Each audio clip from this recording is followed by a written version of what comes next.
And some people will say, if somebody professes their belief in a religion, they should not be trusted to talk about that because they have a bias. What is your response to that? I'm offering public arguments.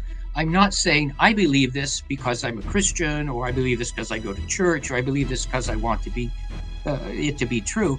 And it doesn't matter why I have come up with these arguments. Maybe my subconscious mind came up with them. Maybe I dreamed them. Maybe I want them to be true.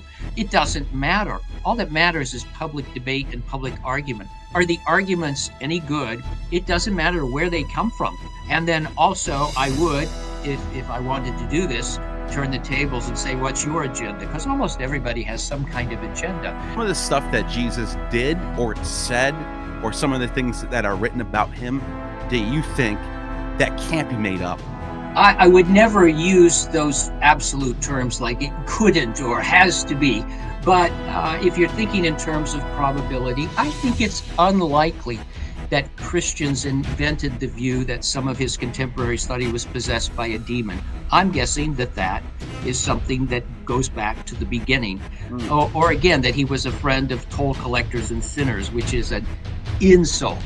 Or that he was a glutton and a wine bibber, or a glutton and a drunkard. Paul quotes Jesus as forbidding divorce. So does Mark. So does Matthew, so does Luke, but you can draw up a number of really interesting connections between the Buddha, for example, and the Gospels. John Meyer, who, because he went through the parables of Jesus and he said, well, I only think I can authenticate maybe 4 of them, something like that, right? Out of, 30 plus.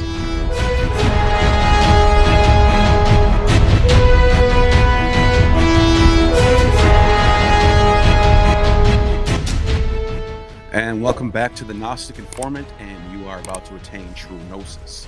And today I'm with Professor Dale C. Allison Jr., who kind of needs no introduction because this course is going to be taught by him. And this is a course that I helped edit, and I recommend this a lot. It's the quest for the historical Jesus. It's not just about, is there historical Jesus? What do we know? What do we don't know? It's about the scholarship throughout the centuries that have gone into this discussion. And one of the most recent figureheads of this movement just recently passed away, E.P. Sanders. He's one of the people in this course. And I wanted to talk about him for a little bit because he passed away while we were editing this. You didn't even have the time to you actually introduced him as someone who's still alive in the course. Yes, I did. So let's get into him. What does he contribute to this conversation? And obviously a lot of this is in the course already, but so you don't have to give away too much, but just a little bit of what does he contribute to this conversation? Well, I suppose most people would say that Ed's contribution was to emphasize that Jesus was a first century Jew, and that might seem obvious to everybody, but Ed made moves with that. For example, he would say, well, I don't think Jesus as a first century Galilean Jew would have done so and so, therefore I don't think he did this. But beyond that, I think he's crediting with showing that the legal discussions, the discussions concerning the laws in the Gospels, don't necessarily contradict what other Jews in that time would have thought. But on the whole, what he's trying to do is push back against a Protestant academic prejudice, which had pretty much been, well, here's Jesus and here's Judaism, and here's Jesus as the novel Jew who's rejecting Judaism or rejecting Torah and starting something completely new. So Ed did not like the word unique, especially in connection with Jesus. And so he always tries to understand him as a Jew within first century Judaism, not a Jew who is, let's say, exploding first century Judaism, or a Jew who's starting an alternative religion because he doesn't like Judaism.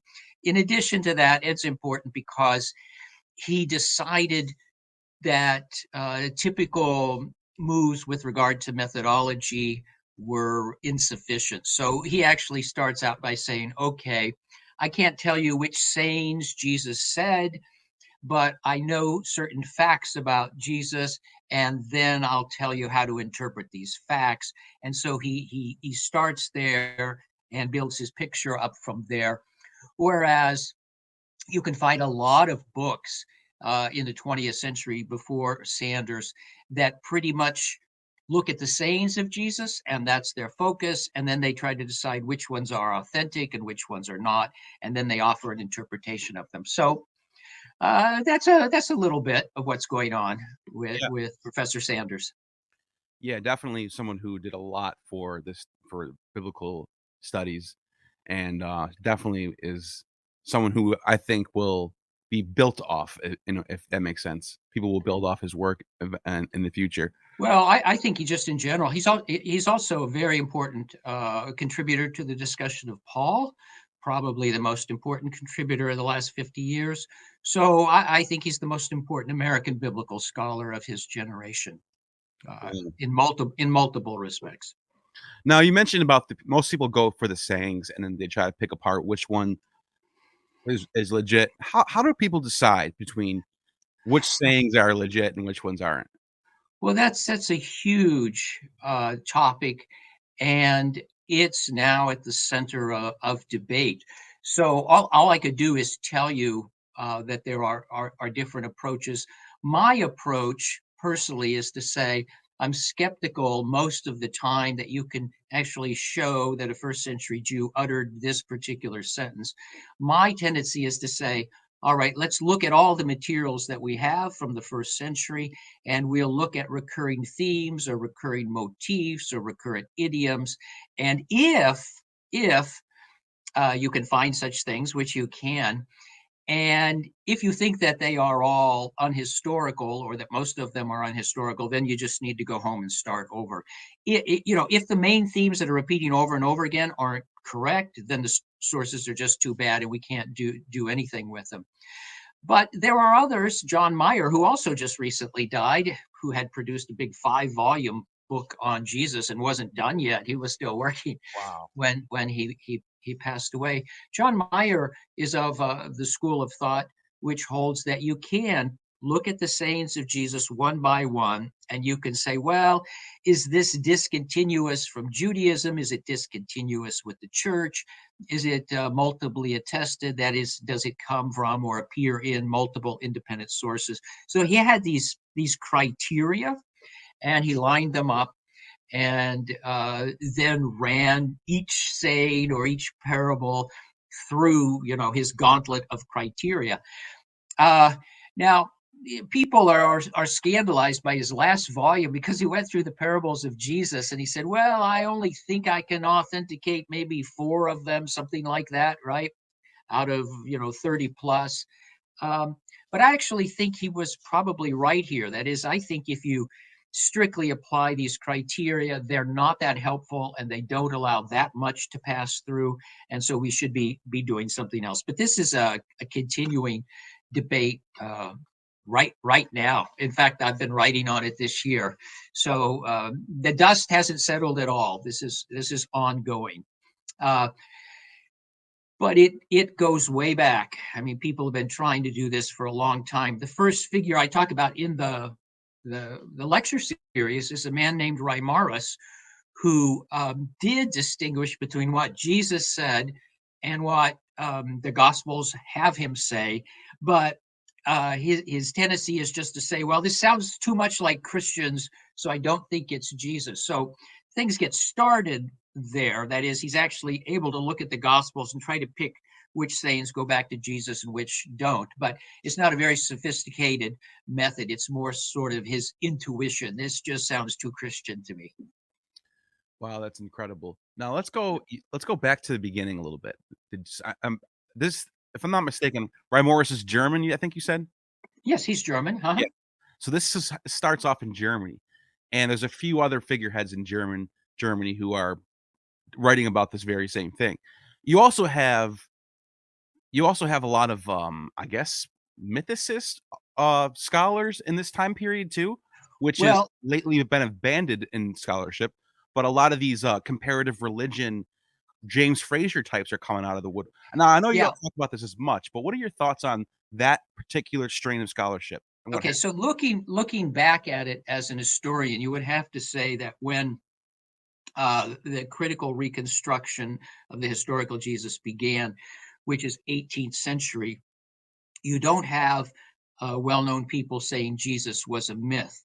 You have them explaining the Gospels in other ways.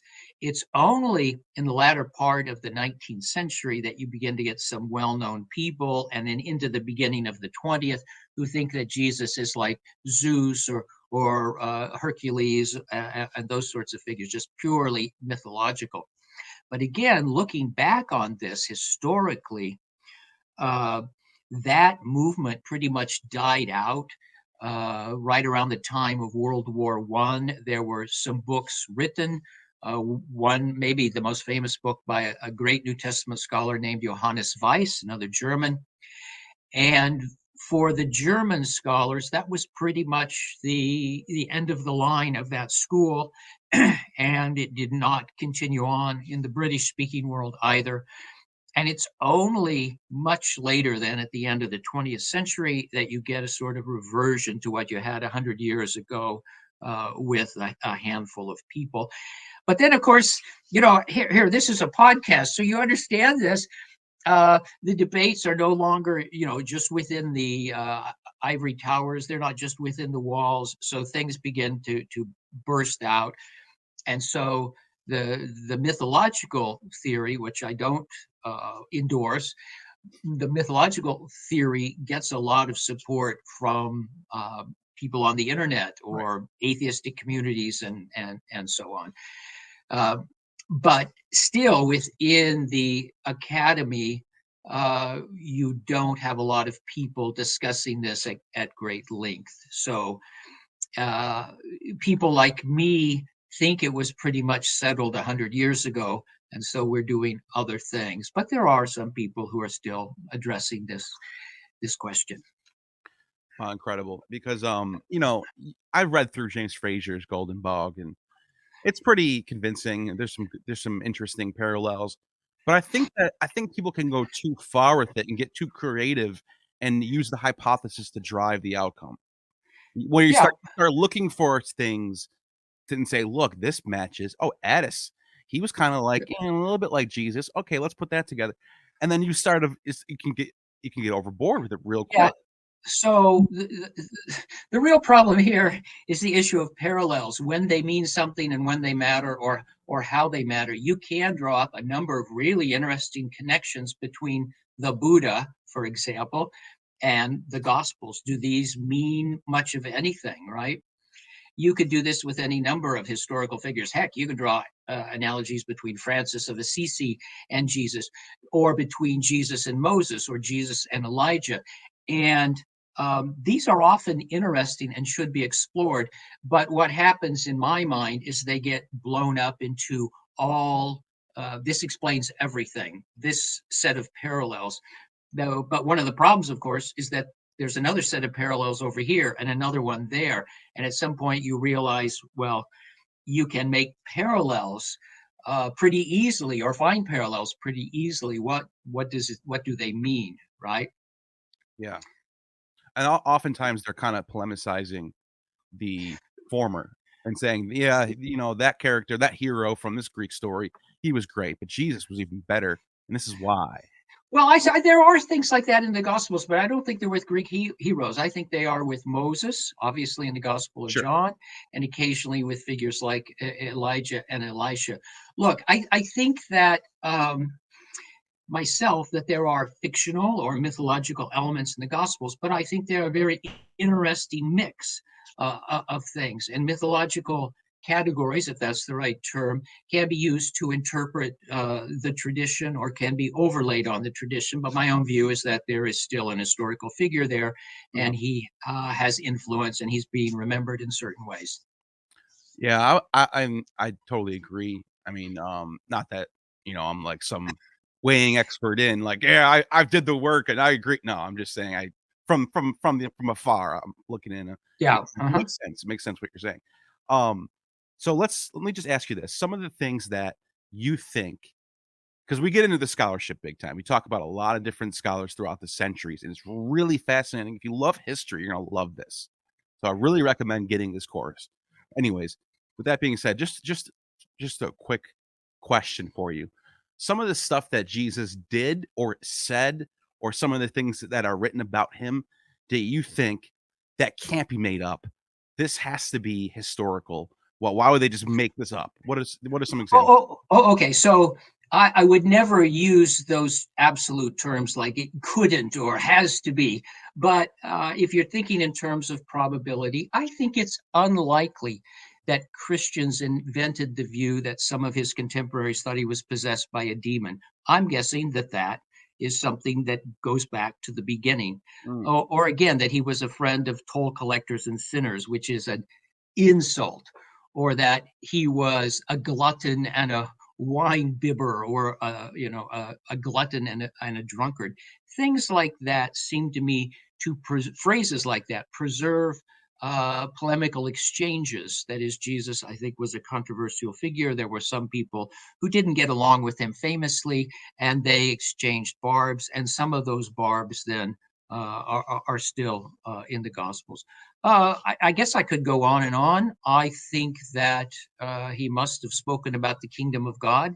The sources, apart from John, but the sources Matthew, Mark, and Luke, and their sources insist that this is at the center of his thought, and I think that it was, and I think that it makes sense of where he comes from, which is the Baptist movement, which has an eminent eschatological expectation. It makes sense of what we know about the early church from Paul, and I think also Acts, that early Christians hoped for the return of Christ in their own time.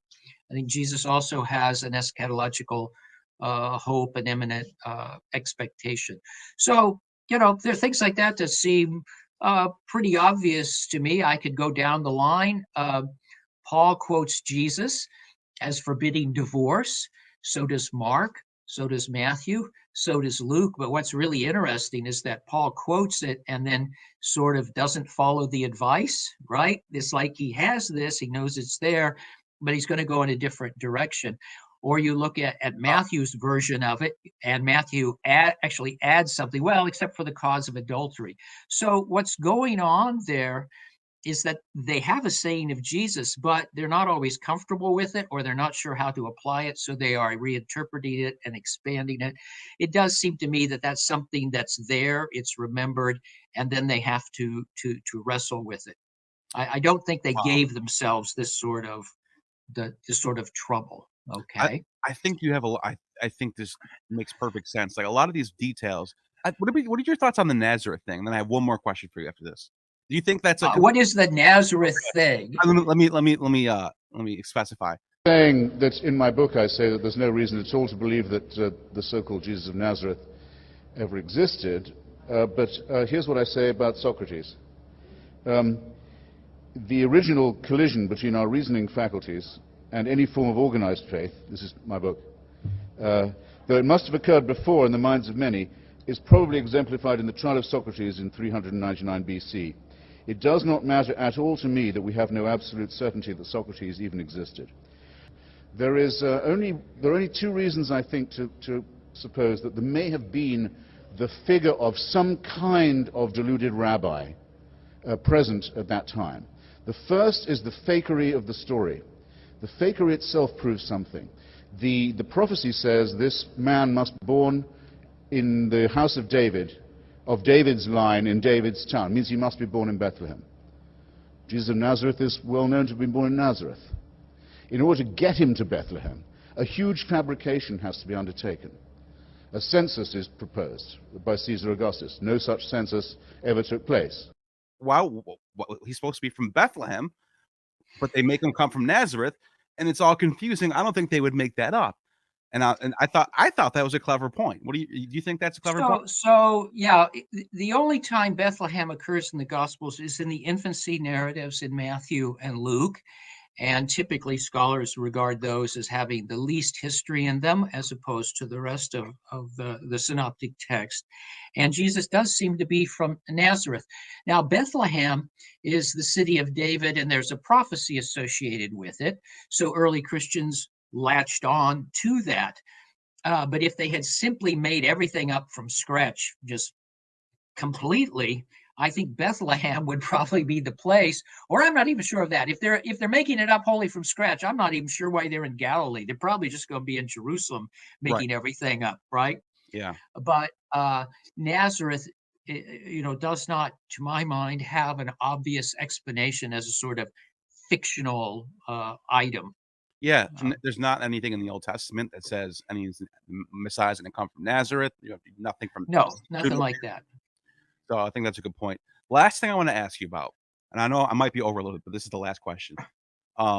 So there are some people who would probably, and I've seen people say this before, and I've dealt with you for a little bit of time now, and I think you're a great scholar, and I think you're really wonderful to hear from and listen to and read your books. And some people will say, if somebody professes their belief in a religion, they should not be trusted to talk about that because they have a bias. What is Mhm. your response to that, and how do you personally work around being professing your belief?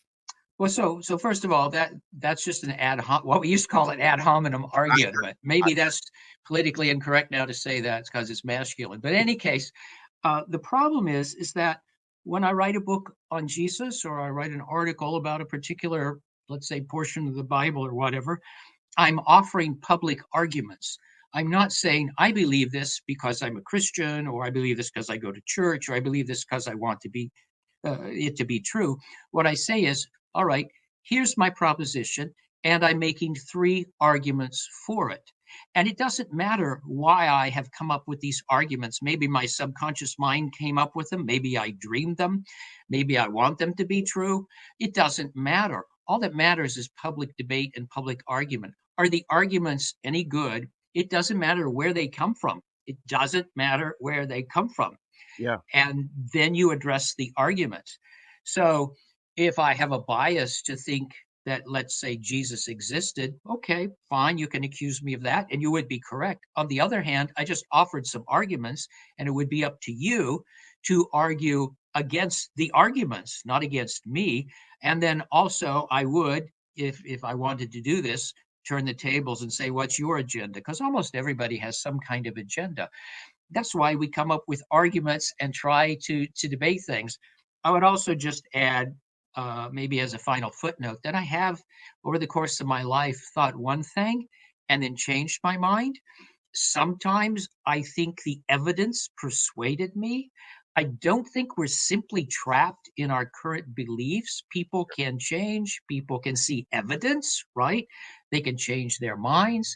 You can, you could be a police officer and you've decided that this particular person committed the crime, but then you can run into evidence and say, oh my gosh, I was wrong. We're not going to persecute that person. Let's go persecute that one. Or let's, prosecute. Let's prosecute this person. Let's arrest this person.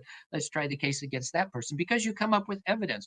So I think when it comes to history and most of the questions that I deal with, it's just a question of evidence and sitting back and doing our best to judge. We're all human beings. We're all fallible.